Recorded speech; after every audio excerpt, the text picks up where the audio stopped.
भारत दो महाशक्तियों से अकेले लड़ रहा है, फिर भी उसका बाल तक बांका नहीं कर पा रहे ये महाशक्तियां।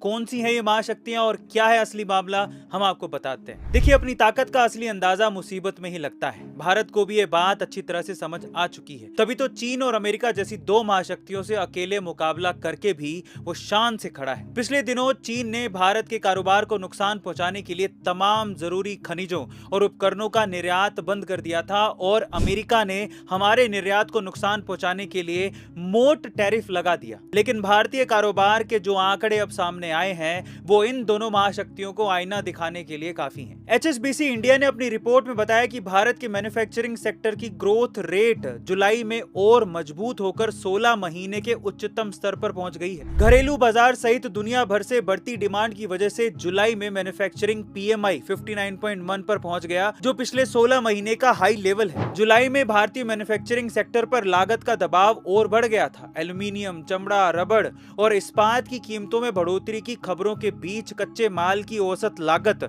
जून की तुलना में तेजी से बढ़ी। बावजूद इसके दुनिया भर में बढ़ती डिमांड ने विनिर्माण सेक्टर को सुस्त नहीं पड़ने दिया। भारतीय मैन्युफैक्चरिंग सेक्टर के ग्रोथ के ये आंकड़े इसलिए ज्यादा मायने रखते हैं क्योंकि पिछले कुछ महीने से चीन ने भारत को जरूरी खनिजों और उपकरणों का निर्यात रोक दिया था। उसकी मंशा हमारे विनिर्माण सेक्टर को कमजोर करने की थी, ताकि भारत दुनिया की दूसरी दुकान ना बन सके।